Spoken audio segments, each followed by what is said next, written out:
Welcome everyone, फिर से again एक और बार।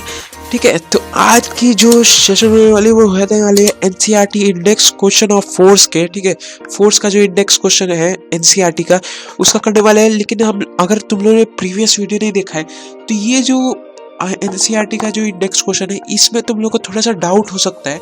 लेकिन मैं तुम लोग को एक सलाह दूंगा कि यहाँ पे आई बटन पे एक लिंक आ रहा होगा, उस पर क्लिक करो और जाके तुम लोग वो वीडियो चेकआउट कर लो।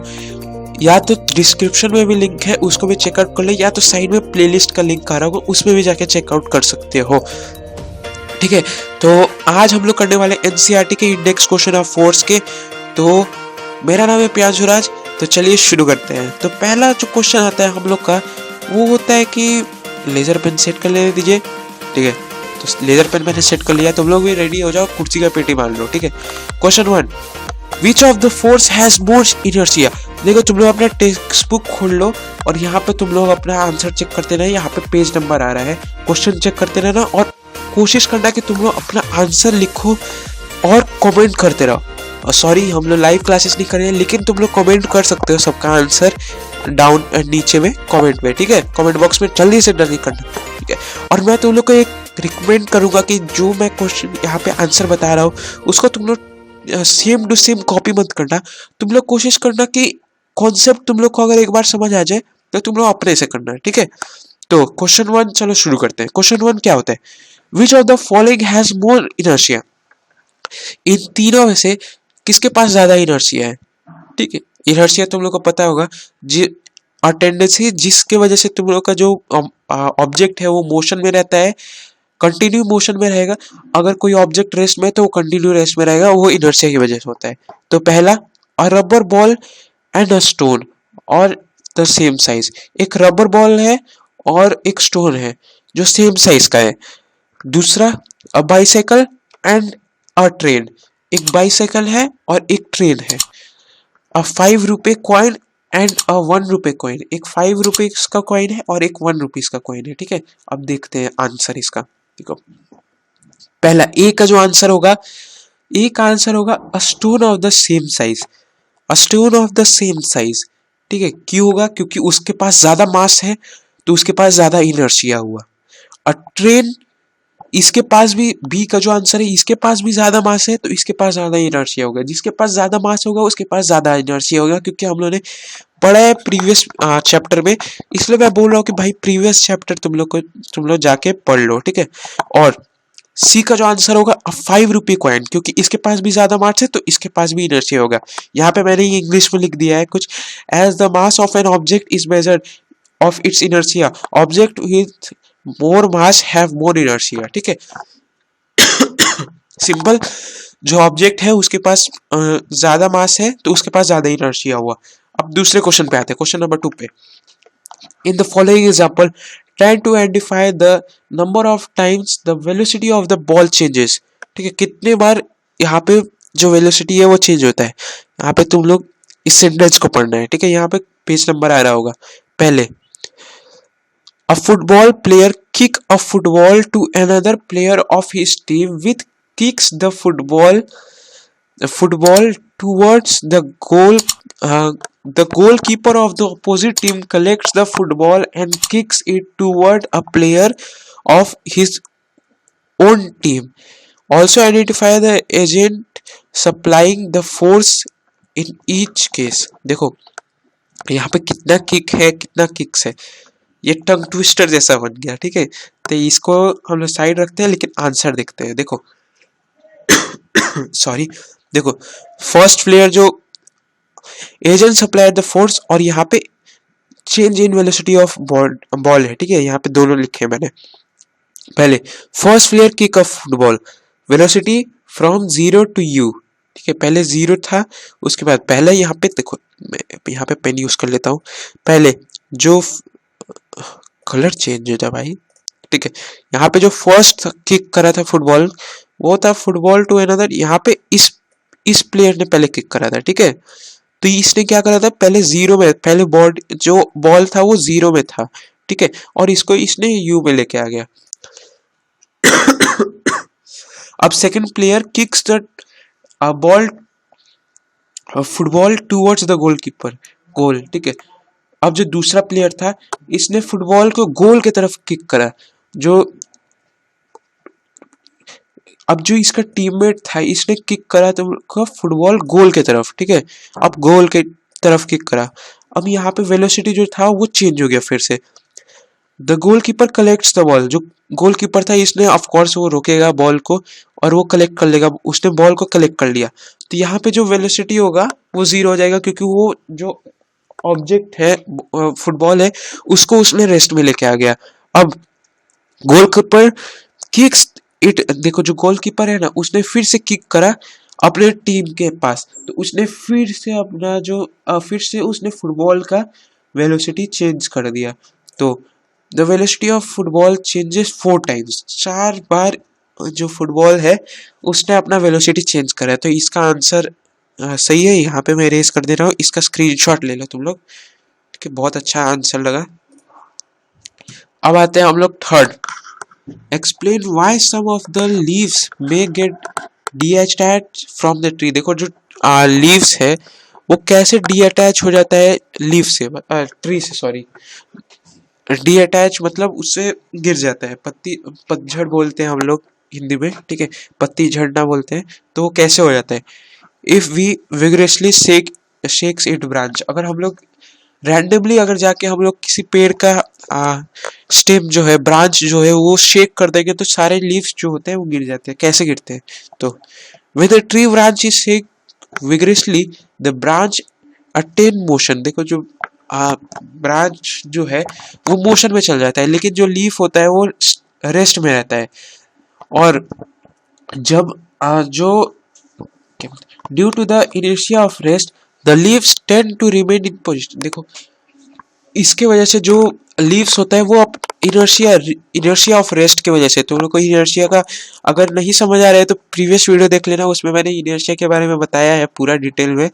तो यहाँ पे जो इनर्शिया ऑफ रेस्ट की वजह से होता है, क्योंकि जो बॉडी है, जो ऑब्जेक्ट है, वो रेस्ट ही में रहना चाहेगा, वो मोशन में नहीं रहना चाहेगा।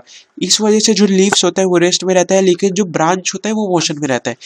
इस वजह से वो जो लीव्स होता है वो अपना पोजिशन ही चेंज करता है, तो वो जो लीव्स होता है वो गिर जाता है, ठीक है, फॉल डाउन हो जाता है ट्री से डीअटैच होके। तो ये भी बहुत अच्छा क्वेश्चन था।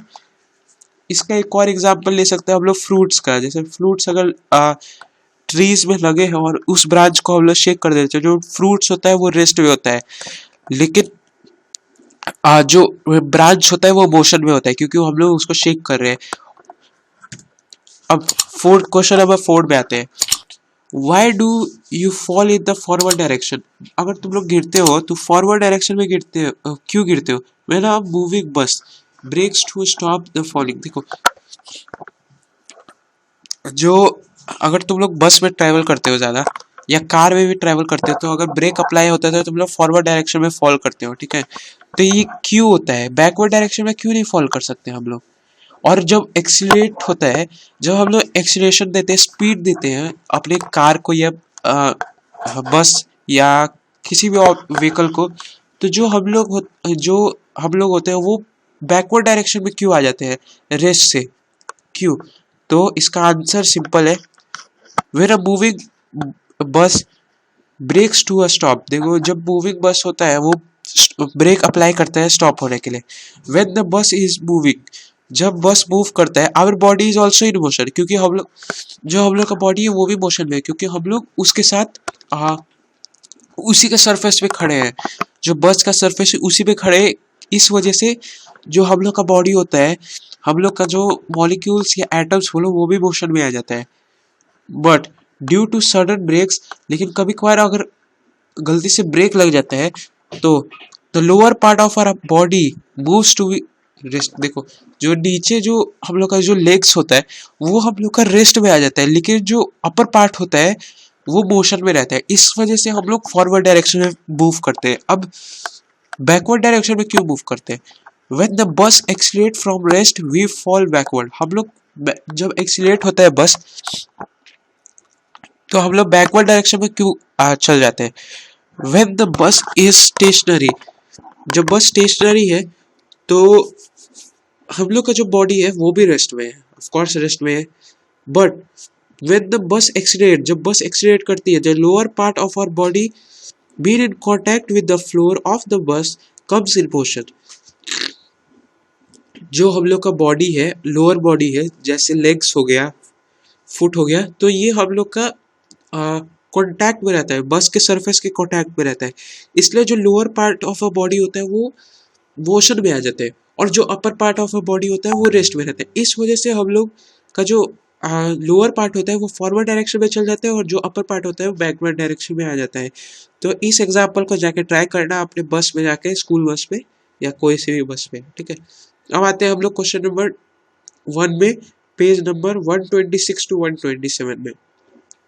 If action is always equal to the reaction, explain how a horse can pull a car. देखो, जो अगर action is equals to opposite and equal reaction होता है, जैसे थर्ड लॉ ऑफ मोशन है, वो कैसे और कैसे जो हॉर्स होता है वो जो कार्ट होता है उसको पुल कर पाता है।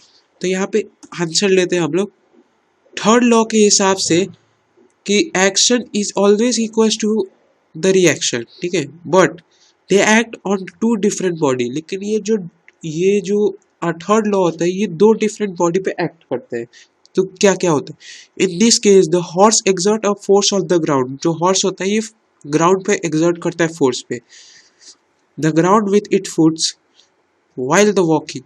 The force at the ground exert an equal and opposite force on the feet of the horse. देखो, हमने तुम लोग बताया था प्रीवियस वीडियो में कि कैसे जो कार होता है वो मूव करता है। पहले वो अपना जो उसका टायर्स होता है,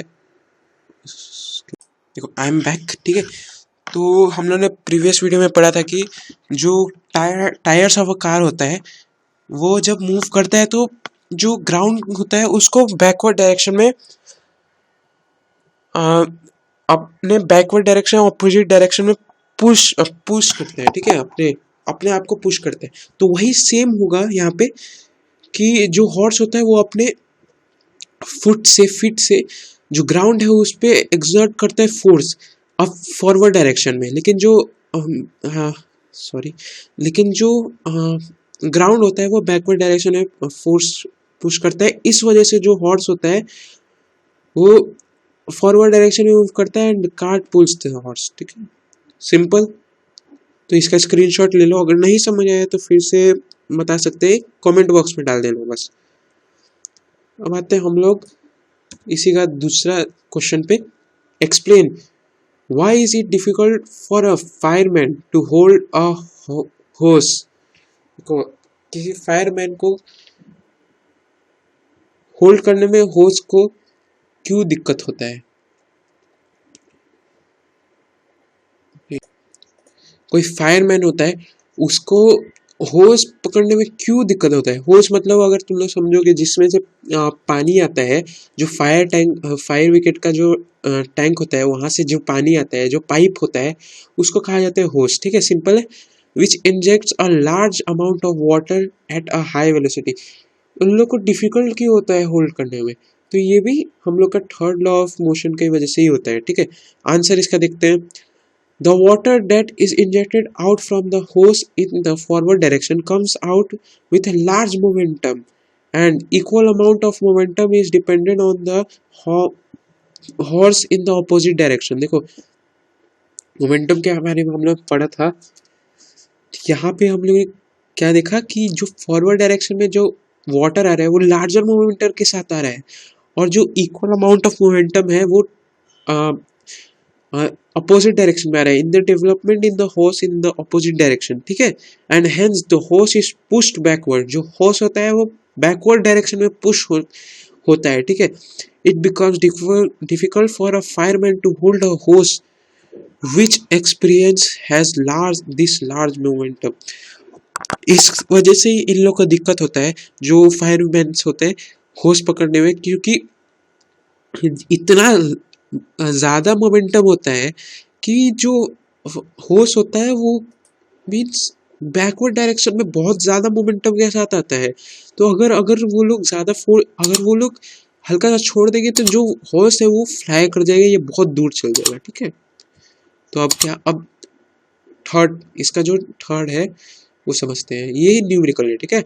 for a rifle of mass 4 kg, a bullet of mass 50 gram is filled with an initial velocity of 35 metre पर second, calculate initial required velocity of rifle. अब आंसर देखते हैं, ठीक है। देखो आंसर, पहले मास ऑफ राइफल है, तो वेट मिनट पहले पेन ले लिया जाए। मास ऑफ राइफल कितना है 4 kg, ठीक है।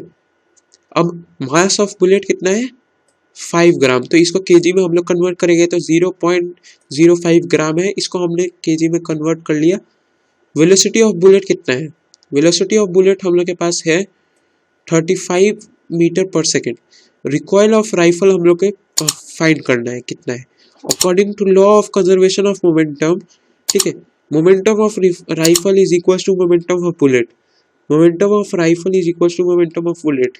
मतलब मोमेंटम ऑफ राइफल कैसे होगा, जब बुलेट हम लोग शूट करते हैं, कभी फायर करते हैं, तो जितना जर्क होता है बैक में वही राइफल का मोमेंटम हो जाएगा, और बुलेट का मोमेंटम तुम लोग जानते हो जो फॉरवर्ड डायरेक्शन में जाता है।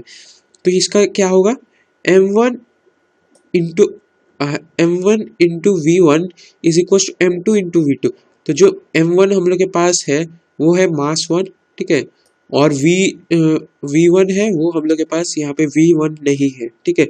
और जो m2 है यहाँ पे हम लोग के पास m2 है, और जो v2 है यहाँ पे v2 भी हम लोग के पास है, ठीक है। तो हम इसको सॉल्व करते हैं, तो v1 इज इक्वल टू, यहाँ पे जब तुम लोग इसको इस साइड लेके आओगे तो ये तुम लोग का बॉटम में आ जाएगा, तो यहाँ पे 0.05 इंटू 35/4 इज इक्वल टू 1.75/4, ठीक है। जब इसको सॉल्व करोगे तो इतना आंसर आएगा। अब v1 हम लोग का निकल गया यहाँ पे 0.4375 मीटर पर सेकेंड। अब required velocity of rifle is इतना, ठीक है। तो यहाँ पे मैंने सीधा आंसर लिखा है, लेकिन अगर तुम लोग स्क्रीनशॉट लेना चाहते हो बहुत अच्छा है, इसका स्क्रीनशॉट तुम लोग ले लो, जल्दी से ले लो। ले लिया तो चलो शुरू करते हैं आगे, ठीक है। तो क्वेश्चन 4, 2 ऑब्जेक्ट्स ऑफ मास 10 ग्राम, ठीक है। 2 ऑब्जेक्ट है जिसका मास है 10 ग्राम। एक मिनट रुकना, ठीक है तुम लोग।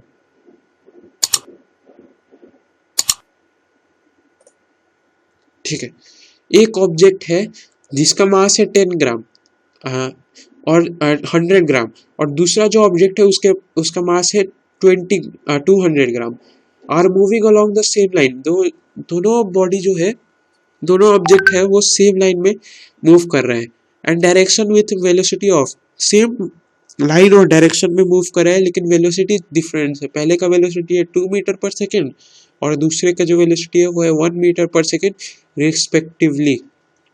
तो दे coiled and also the collision, the first object moves at a velocity of 1.65 metre पर second, determine the velocity of the second body. जो फर्स्ट बॉडी है उसका वेलोसिटी हम लोग को पता चल गया है, ठीक है, तो 1.67 मीटर पर सेकेंड है, लेकिन हम लोग को दूसरा का वेलोसिटी निकालना है। तो कैसे निकालेंगे, चलो आंसर देखते हैं। तो पहले हम लोग करेंगे m1, यहाँ पे पेन ले लेते हैं, सॉरी यहाँ पे पेन ले लेते हैं। पहले m1 कितना है हम लोग का 100 ग्राम है, इसको केजी में कन्वर्ट करेंगे तो 0.1 kg आएगा, ठीक है, क्योंकि 1000 से मल्टीप्लाई करना रहता है, सिंपल 1000 का अपॉन में लेना रहता है, सॉरी, ठीक है, ग्राम अपॉन 1000। अब m2 कितना है 200 ग्राम है, और यहाँ पे हम लोग कैलकुलेट करते हैं तो यहाँ पे आता है हम लोग का 0.2 kg। v1 कितना है 2 मीटर पर सेकेंड पहले वाले का, v2 कितना है 1 मीटर पर सेकेंड, ठीक है।